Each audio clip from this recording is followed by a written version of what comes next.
Buenas noches. Vamos en esta hora a estudiar el tema número 2, que habla acerca de la deidad de Cristo. La semana pasada, el tema anterior, estuvimos hablando acerca de Jesús como el representante del cielo en esta tierra. Viene, se hace hombre, habita entre nosotros.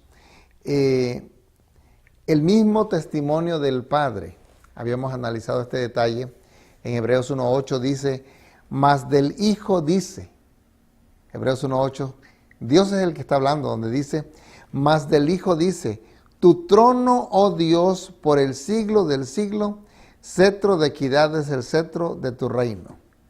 Hebreos 1.8. O sea que el mismo testimonio que da el Padre, Él dice que su Hijo es también ¿qué? Dios y que su reino es eterno, es del siglo, por los siglos de los siglos. Por lo tanto, el testimonio que el mismo Padre da es suficientemente fuerte. Ahora, analizando un poco también lo que el mismo Hijo dice acerca de sí mismo. Dice el Evangelio de San Juan, capítulo 17.5. San Juan 17.5. Vamos en esta noche a buscar varios textos para ayudarnos a entender un poco más acerca de la deidad de Cristo, el poder que Él tiene. San Juan 17.5. Dice,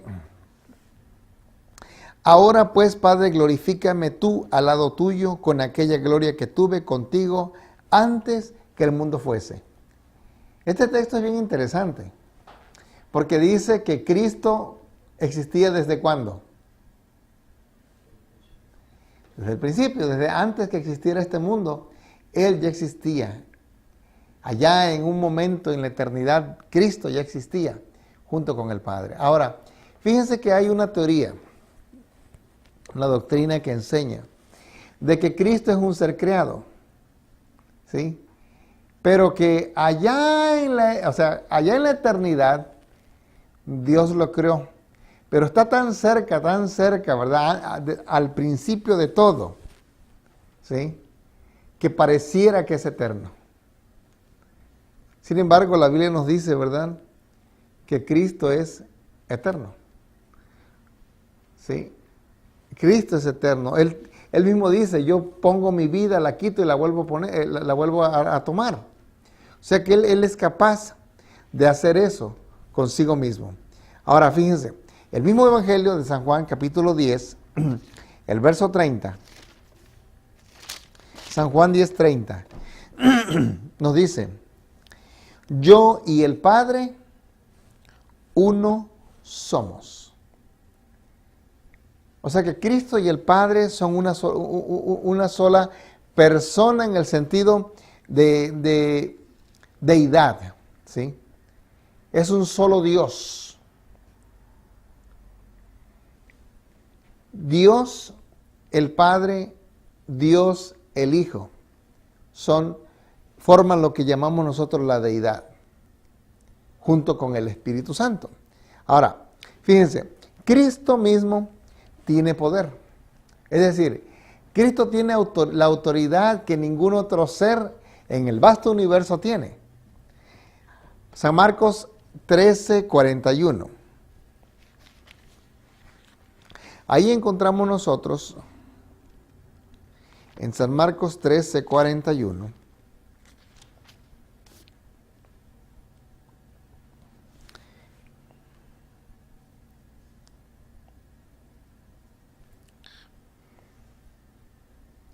Mateo.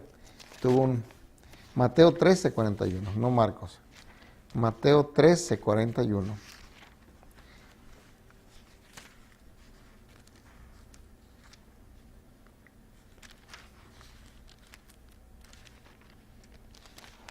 Ahí encontramos nosotros también cómo Jesús tiene la capacidad de dirigir seres angelicales, dice el 13:41. Enviará, dice, el Hijo del Hombre a sus ángeles y recogerán de su reino a todos los que sirven de tropiezo y a los que hacen iniquidad. Fíjense lo que dice aquí, noten esto, que el Hijo del Hombre enviará ¿a quiénes? A sus ángeles. Quiere decir de que el Señor Jesús tiene sus ángeles, es decir, son de Él. Y también dice que y recogerán de su reino. O sea que el Señor Jesús tiene su reino, tiene sus ángeles. O sea que si Él tiene su reino, quiere decir que Él es el rey. Tiene la misma capacidad, tiene la misma autoridad que el mismo Padre. Ahora fíjense el 24:31 de ahí mismo San Mateo. Capítulo 24, verso 31.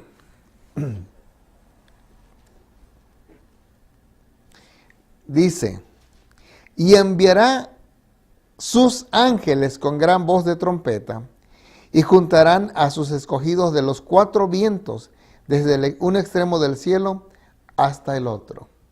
Aquí Jesús está hablando acerca de su venida. Es bien interesante este versículo. Y aquí podríamos nosotros explicar, o sea, sacar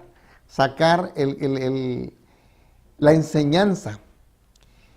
Dice aquí el texto que cuando Cristo venga, va a enviar a sus ángeles. ¿A qué? ¿A qué los va a enviar? Primero dice, con gran voz de trompeta, y juntarán a sus escogidos de los cuatro vientos desde un extremo del cielo hasta el otro. Fíjense, cuando Cristo venga, Él viene a recoger a sus hijos, a los suyos. Dice que envía a sus ángeles. Es decir, que Él tiene el poder para levantar a los suyos, para enviar a sus ángeles.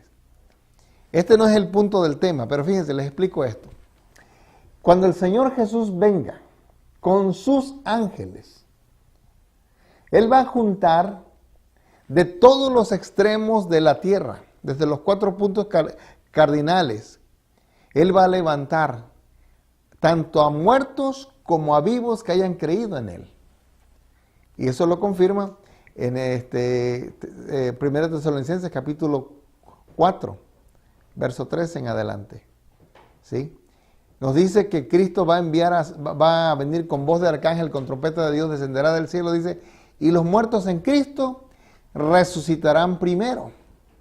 Es decir, de que cuando Cristo viene, Él levanta a aquellos que un día creyeron en Él. Y se lleva también a aquellos que estaban vivos. Mismo Pablo dice, y luego nosotros, los que quedamos, dice, seremos arrebatados juntamente con ellos y así estaremos para siempre con el Señor en el aire. O sea, se irán para siempre con el Señor. Aquí podríamos nosotros resaltar este detalle. Cuando Cristo venga, va a venir con sus ángeles, va a levantar a los muertos. Y aquí surge la pregunta, ¿qué no los muertos ya están en el cielo? De acuerdo a la doctrina popular. Interesante esto, ¿no? Porque aquí dice la Biblia que Cristo va a venir y va a llevarse, va a levantar a sus escogidos de los cuatro ángulos de la tierra. Entonces, la pregunta es, ¿qué de aquellas personas que dicen que cuando uno muere se va al cielo? ¿De dónde salen estas personas que van a ser levantadas entonces? ¿Cierto? Quiere decir que esa enseñanza, la cual dice que los que mueren se van al cielo, posiblemente está un tanto errada. ¿Por qué? Porque la misma Biblia dice que cuando Cristo venga, Él va a levantar, ¿sí? Va a levantar a aquellos que hayan creído en Él, ¿sí? Ahora, ¿cómo podemos estar seguros nosotros de eso? Bueno, vamos ahora sí a ver el texto. Yo se lo mencioné nada más, pero ya que estoy viendo las caras, ¿verdad? Vamos a buscarlo. Aquí se encuentra ahí en Primera de Tesalonicenses 4:13 en adelante. 4:13 en adelante. ¿Lo tenemos? Dice, fíjense, yo les mencionaba en un tema anterior que uno de los grandes problemas que iba a tener la doctrina de Cristo iba a tener mucho que ver con el asunto de su segunda venida. Y ahora fíjense ustedes, aquí hay un detalle que podemos analizar. San Pablo dice, tampoco queremos, hermanos, que ignoréis acerca de los que duermen, para que no os entristezcáis como los otros que no tienen esperanza. San Pablo está diciéndole a los hermanos de Tesalónica, hermanos, no lloren, no sufran por aquellos que ya duermen ahora en el Señor. Acuérdense que fíjense cómo San Pablo toma el concepto, el mismo concepto que tenía Jesús acerca de la muerte. ¿La muerte qué es? De acuerdo a Jesús. ¿Se acuerdan cuando Lázaro había muerto? ¿Qué dijo Jesús? Vuestro hermano Lázaro está durmiendo, mas voy a despertarle, dice. O sea que, ¿por qué? Porque el morir en esta tierra es simplemente dormirse. Porque uno va a tener la capacidad de volverse a levantar, de volver a despertar. El libro de Daniel nos dice, unos se levantarán para vida eterna, dice, para brillar como estrellas a perpetua eternidad, y otros se levantarán, dice, para vergüenza, ¿sí? Para lamentación perpetua, eterna. Qué triste, ¿verdad? Fíjense, San Pablo está diciendo, hermanos, no ignoren acerca de los que duermen, como aquella gente que no tiene esperanza, que se la pasa llorando. Y luego sigue diciendo, porque si creemos que Jesús murió y resucitó, así también traerá Dios con Jesús a los que durmieron en él. Fíjense, aquí hay un versículo que podemos explicar y que podríamos pasar nosotros el resto de la noche hablando de este. Dice aquí, creemos que Jesús murió y resucitó.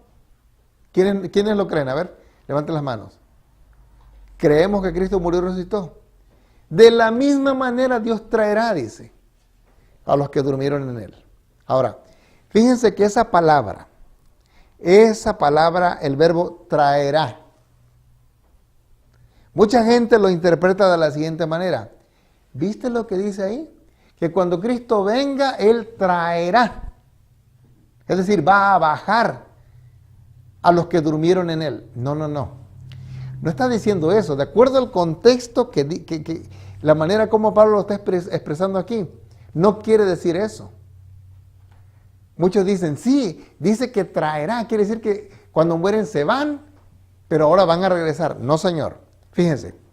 Dice, porque si creemos que Jesús murió y resucitó, sigue diciendo el versículo, así también traerá Dios con Jesús a los que durmieron en él. Es decir, si Cristo murió y resucitó, de igual manera, tú mueres, de igual manera vas a resucitar, como Cristo lo hizo cuando Él murió y resucitó. Eso es lo que quiere decir el texto. Por eso San Pablo dice ahí, hermanos, no sufran, no lloren, como aquellos que no tienen esperanza. Porque Cristo tiene el poder, si Él tuvo el poder para resucitar, Él tiene el mismo poder para resucitar ahora a aquellos que durmieron, que creyeron en Él. Ahora, ¿cómo podemos nosotros estar seguros de que esto es así? El mismo contexto nos lo dice. Versículo 15. Porque, por lo cual os decimos esto en palabra del Señor, que nosotros que vivimos, que habremos quedado hasta la venida del Señor, no precederemos, dice, a los que durmieron. Dice, Porque el Señor mismo, con voz de mando, con voz de arcángel y con trompeta de Dios, descenderá del cielo. Y los muertos en Cristo, ¿qué? Resucitarán. Pablo está hablando aquí de la resurrección. Está hablando de que cuando Cristo venga, Él va a traer a vida a aquellos que creyeron en Él, tal como Él murió y resucitó. El punto aquí que queremos resaltar, basándonos en el tema que estamos hablando en esta noche, es que Cristo tiene el poder, como Él es un ser divino, tiene el poder de comandar a sus ángeles para que vengan y levanten a aquellos que creyeron en Jesús. ¿Sí? Qué interesante. Es decir, la Biblia es clara, y fíjense cómo muchas veces nosotros nos rompemos la cabeza y sacamos los textos fuera de su contexto, pero la Biblia es clara. Aquí dice que Cristo viene con sus ángeles, escucha la trompeta, y aquí cabe resaltar, yo les he dicho que un día de esto vamos a hablar acerca del rapto secreto. Porque me he propuesto dar estos temas que son básicos para poder entender luego lo que tiene que ver con el rapto secreto. Y vamos a volver a estudiar un poquito más acerca de 1 Tesalonicenses 4. Lo dejo con esto. Quiere decir aquí que Cristo tiene el poder para llevarse a los suyos. Por lo tanto, Él comanda ángeles, Él a su voz se levantan los que hayan creído en Él. A su voz son elevados, tanto los muertos como los vivos, que para cuando Él venga son levantados para siempre. Ahora, fíjense ustedes. Ahora, Jesús tiene ese poder. ¿Por qué? Porque Él es Dios. ¿Sí? Porque Él es Dios. Ahora, San Pablo nos dice ahí en Hebreos, ¿verdad? Hebreos 11:6 dice: pero sin fe es imposible agradar a Dios, el Padre, ¿verdad? Porque es necesario que el que se acerca a Dios crea que le hay y que es galardonador de los que le buscan. Fíjense ustedes que ahí el autor de Hebreos está diciendo de que Dios se agrada de aquellos que le buscan con fe. Pero fíjense, junto con ese gozo que Dios siente por aquellos que lo buscan con fe, también dice que Él es galardonador. ¿Qué quiere decir esa palabra galardonador? A ver, ayúdenme. Galardonador. A ver. Cuando alguien te dice, vas a recibir un galardón, ¿qué está diciendo con eso? Un premio, un regalo. Eso es lo que está diciendo. Es decir, que Dios te da un premio, te da un regalo a aquellos que le buscan. Entonces, quiere decir aquí dice que es Dios, pero fíjense que la misma capacidad de dar la tiene Jesús. Si buscamos nosotros San Mateo 16:27. San Mateo 16:27. Qué rápido se nos va el tiempo, ¿verdad? San Mateo 16:27. Dice: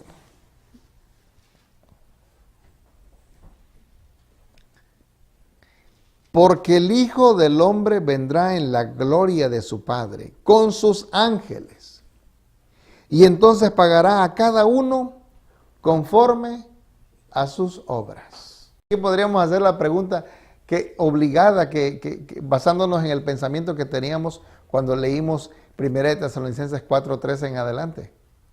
¿Pero qué acaso no la gente ya recibió su recompensa cuando murió?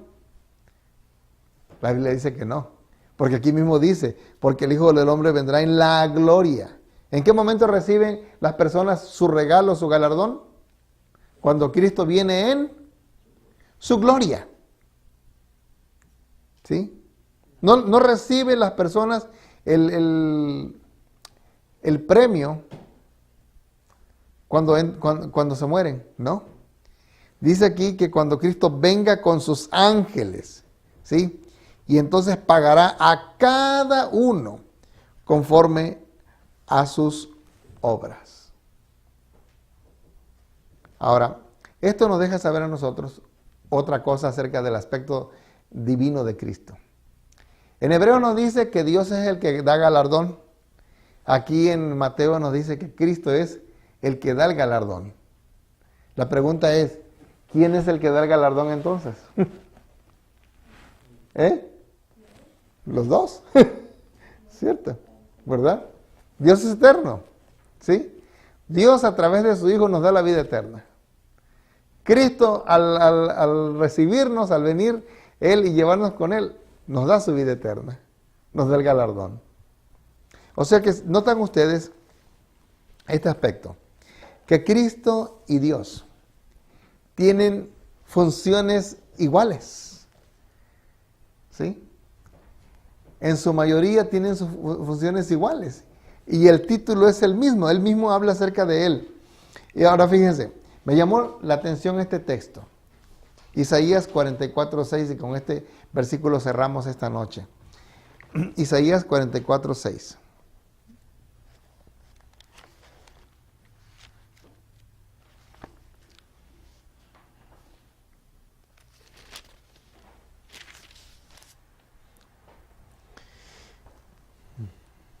A ver, dice, así dice Jehová, ¿quién?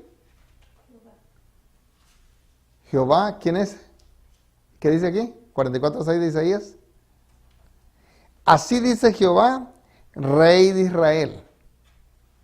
Y luego dice, hay una coma ahí, y luego dice, y su Redentor, Jehová de los ejércitos. ¿Cuántos Jehovás hay? Pero fíjense, dice, así dice Jehová, Rey de Israel, y su Redentor, Jehová de los ejércitos. ¿Cuántos Jehovás hay? Es interesante que ahí menciona él que ese Redentor también es que Jehová.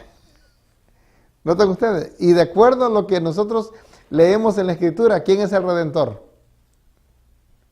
Cristo Jesús. Redentor es aquel que salva, aquel que redime. Entonces, noten ustedes cómo el mismo Dios habla acerca de él y habla acerca de un Redentor que tiene el mismo nombre que él. Este texto lo vamos a guardar porque lo vamos a explicar más a fondo en otro tema futuro que tenemos para cuando vamos a hablar acerca de la deidad de una manera más completa. Ahora fíjense ustedes entonces. Y luego dice ahí en ese mismo texto, dice, yo soy el primero y yo soy el postrero, y fuera de mí no hay Dios.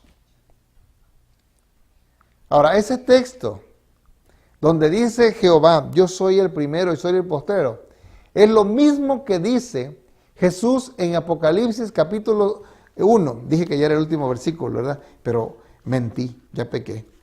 Porque tengo otro versículo en Apocalipsis 1. En Apocalipsis 1, en el verso 8. Apocalipsis 1:8. Noten ustedes que allá quien habló fue Jehová. Dice, así dice Jehová, Rey de Israel, y su Redentor, Jehová de los ejércitos. Y fíjense, y ese mismo Jehová dijo, yo soy el primero y el último. Y fíjense lo que dice aquí Jesús. ¿Sí? Para que tú y yo entendamos de quién se habla en Apocalipsis 1:7, leamos el 7 y el 8 para agarrar el contexto completo. Dice, he aquí que viene con las nubes. ¿Quién es el que viene con las nubes? Jesús. Y todo ojo le verá. Claro que todo el mundo le va a ver porque San Mateo 24:30 dice que viene con grande poder y ¿qué? Y gloria, ¿sí? Y si viene con grande poder y gloria, ¿cuántos han escuchado los tremendos relámpagos y truenos que hay aquí en el área de Oklahoma? Saben que yo he vivido en muchos estados aquí en Estados Unidos y no he conocido un lugar donde truene tan fuerte como aquí. Aquí sí hay tormentas eléctricas tremendas. Si eso hace un relámpago, ¿qué será el día cuando Cristo venga? Dice que viene con grande poder y gloria, ¿verdad? Dice, y todo ojo lo verá. Dice, y los que le traspasaron, y todos los linajes de la tierra harán lamentación por él. Sí, amén. Y aquí añade, ¿quién añade esto? Jesús dice, yo soy, ¿quién? El alfa y el omega, principio y fin, dice el Señor, el que es, el que era y el que ha de venir, el Todopoderoso. La pregunta es, ¿quién es el Todopoderoso? Dios. ¿Quién es el Todopoderoso? Jesús. ¿Cierto? ¿Verdad? Dice lo mismo, porque en Isaías 4:6 vimos que dice, yo soy el primero y el último. Y aquí en Apocalipsis, el mismo Jesús dice, yo soy el principio y el fin. Yo soy el alfa y el omega. ¿Saben ustedes a qué se refiere alfa y omega? ¿Qué quiere decir Jesús con eso? Alfa es la primera letra del alfabeto griego. Y omega es la última letra. La primera y la última. Cristo está diciendo, yo soy el principio y el fin, el primero y el último. Fuera de mí no hay otro. Queridos hermanos, esto nos ayuda entonces a nosotros a descubrir de que podemos confiar plenamente en Cristo como el sumo sacerdote, como el gran Salvador, como el gran Redentor, como el que en verdad tiene interés de salvarnos y de darnos una vida eterna y comenzar a vivir en este mundo esa eternidad. Porque Él dice, yo he venido para que tengan vida y que la tengan ¿cómo? En abundancia. Es decir, que nosotros podemos comenzar a vivir en este mundo, a disfrutar las delicias de ser llamados hijos de Dios. Muchas veces hay personas que se la pasan lamentándose, ¿verdad? Lamentando su triste situación y no disfrutan de la vida. El Señor quiere que tú y yo aprendamos a disfrutar y a depender de Él. Que aprendamos a confiar en Cristo como el único Redentor. Que aprendamos a confiar en Dios. Que aprendamos a confiar en esa obra que hace el Espíritu Santo de convencernos constantemente de pecados. Y cuando nos convence de pecado y nos acercamos a pedirle perdón al Padre a través de Cristo, entonces estamos cumpliendo, ¿verdad? Estamos acercándonos a esa deidad. Estamos acercándonos ante ese trono de la gracia para alcanzar misericordia y oportuno socorro. Que Dios nos ayude a poder comprender más a fondo esto. Yo sé que por ahí vamos a escuchar muchas voces, especialmente en esta época. A mí me ha tocado investigar al respecto, ¿sí? Hay muchas voces que hoy están levantándose para cuestionar acerca de la deidad de Cristo, la deidad del Espíritu Santo. La Biblia es clara. La Biblia dice que Cristo es Dios. La Biblia dice que el Espíritu Santo es Dios. Vamos a continuar analizando un poco más a fondo este tema, porque esto nos va a llevar entonces a entender, a comprender el ministerio de la deidad. Yo sé que a muchas personas les cae mal esta palabra, la palabra Trinidad. ¿Y saben por qué les cae mal esta palabra? Porque dicen no está en la Biblia. Es cierto, la palabra Trinidad no está en la Biblia, no está en la Biblia. Pero el hecho que no esté en la Biblia no aminora algo, de que tanto Dios como el Espíritu Santo y Jesús son tres. Eso quiere decir tres. Trinidad, tres en unidad, tres en deidad. Eso es lo que está diciendo. ¿Cierto? Por lo tanto, la Biblia nos confirma eso y a nosotros nos toca creerlo. No, es el mismo Dios. Es el mismo Dios en tres personas diferentes. ¿Sí? Que Dios nos ayude a poder confiar plenamente en Dios y a esperar en Él. Dice el Salmo 37:5, encomienda a Jehová tu camino, confía en Él y Él hará. Y Él te dará, dice, las peticiones de tu corazón. Quiere el Señor que nosotros podamos mantenernos firmes y aprender a depender de Cristo completamente. Que Dios les bendiga. Es mi deseo y oración en esta noche. Los invito a que nos pongamos de pie para pedir la bendición del Señor. Amado y buen Padre que moras en los cielos, santificado sea tu nombre. Te agradecemos, Padre, por tu amor, tus cuidados y porque tú nos invitas a confiar más plenamente en ti.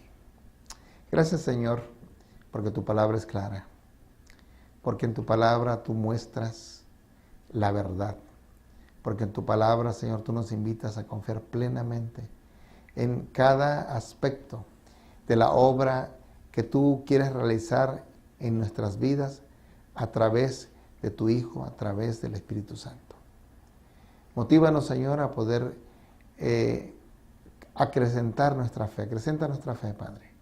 Necesitamos creer más en ti, depender más de ti y a prepararnos porque sabemos que en estos últimos días el enemigo hará lo que quiera, lo que más esté a su alcance para poder engañar y hacer dudar a muchos acerca de tu poder, acerca de tu gracia. Bendícenos en esta hora, bendice también a nuestros amigos que están viendo este video. Bendice, Señor, a esas personas también. Te lo pedimos y lo agradecemos en Jesús, nuestro amante Salvador. Amén. Que Dios les bendiga, que tengan feliz noche.